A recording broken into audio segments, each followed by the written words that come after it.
Hi രജി.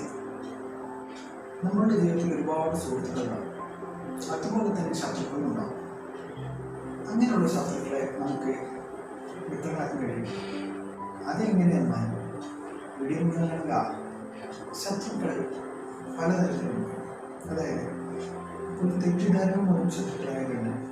അവർ ഇങ്ങോട്ട് തെറ്റ് ചെയ്യുമ്പോൾ നമ്മൾ അങ്ങോട്ട് തെറ്റ് ചെയ്തുകൊണ്ട് ശത്രുക്കളായതുണ്ട്.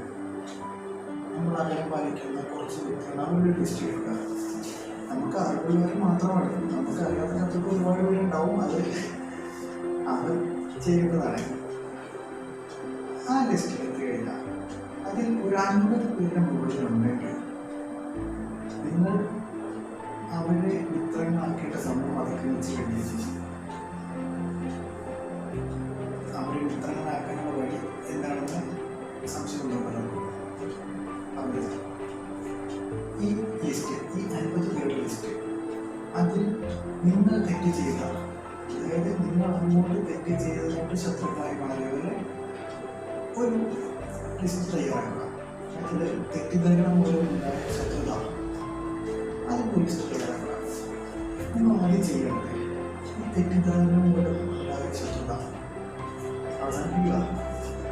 അവരെ വിളിച്ചോ നേരിട്ട് പോയോ മാപ്പ് പറഞ്ഞു തിരുത്തി അപ്പുറയില്ല, തെറ്റിദ്ധാരണ തിരുത്തി അവരെ മിത്രങ്ങളാക്കുക. അടുത്ത സെക്ഷൻ, നിങ്ങൾ അങ്ങോട്ട് തെറ്റ് ചെയ്ത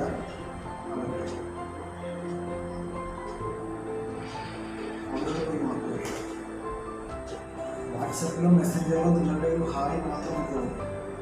താങ്കൾ ചെയ്ത ആ ഒരു തെറ്റിനെ അവർക്ക് കൊടുക്കുന്നത്. മൂന്നാമത്തെ സ്റ്റേജ്, നിങ്ങളോട് തെറ്റ് ചെയ്തവരെ കഴിയുമെങ്കിൽ അവരോട് ക്ഷമിക്കുക. വെറുതെ നിങ്ങൾ ക്ഷമിച്ചാൽ പോരാ, അവരെ അറിയിക്കുക, നിങ്ങൾ എന്നെ ചെയ്ത ആ കാര്യം ഞാൻ ക്ഷമിച്ചിരിക്കുന്നു. ഇതെല്ലാം കഴിഞ്ഞ് നമ്മൾ 50 പേരുടെ ലിസ്റ്റ് എടുക്കുക. അപ്പോൾ നമ്മൾ ഓരോരുത്തരെയും വിളിക്കുമ്പോഴും നമ്മൾ ടിക്ക് ചെയ്ത് തരണം. ഈ 50 പേരുടെ പേരും ടിക്ക് ചെയ്ത് കഴിഞ്ഞാൽ പ്രത്യേക ആനന്ദി അറിയാൻ പറ്റും. നിങ്ങൾ അങ്ങോട്ട് മാപ്പ് പറഞ്ഞിട്ട് അവരിങ്ങോട്ട് മാപ്പ് തരണമെന്നില്ല. പക്ഷേ നമ്മൾ ചെയ്യേണ്ട കാര്യം നമ്മൾ തന്നെ ചെയ്യാം. ഈ ചെയ്തതിൻ്റെ ആഫ്റ്റർ എഫക്റ്റ് ഉണ്ടാകുന്നതാണ്. നിങ്ങൾക്ക് ഒരു പ്രശ്നമാണ്, നിങ്ങളുടെ സുഹൃത്തുക്കളായിട്ടുള്ള വലിയ സൗഹൃദ വലയങ്ങളിലുള്ള പലരോടും നിങ്ങൾ സഹായം അഭ്യർത്ഥിച്ചു. പക്ഷെ അവർക്ക് കഴിയുന്നില്ല. എന്തുകൊണ്ടോ കഴിയുന്നില്ല. പക്ഷേ ആ സമയത്ത് നിങ്ങൾ ഈ 50 പേരുടെ ലിസ്റ്റിൻ്റെ ഏതെങ്കിലും ആ സഹായത്തിന് ഉതകുന്ന തരത്തിലുള്ള ഒരു വ്യക്തിയോട് നിങ്ങൾ സഹായം ചോദിച്ചാൽ ഉറപ്പായും നിങ്ങൾ ചെയ്യുന്നതായിരിക്കും. ശ്രമിച്ചു നോക്കും, നിങ്ങളെ കൊണ്ട് സാധിക്കും. ശത്രുത എത്രയുള്ളൂ. വീഡിയോ ഇഷ്ടപ്പെട്ടാൽ ലൈക്ക് ചെയ്യുക, കമൻറ്റ് ചെയ്യുക, ഇഷ്ടപ്പെട്ടെങ്കിൽ ഡിസ്ലൈക്ക് ചെയ്യുക, നെഗറ്റീവ് കമൻറ്റ്സ് ചെയ്യുക. അതുപോലെ തന്നെ ഞങ്ങളുടെ ചാനൽ സബ്സ്ക്രൈബ് ചെയ്യുക.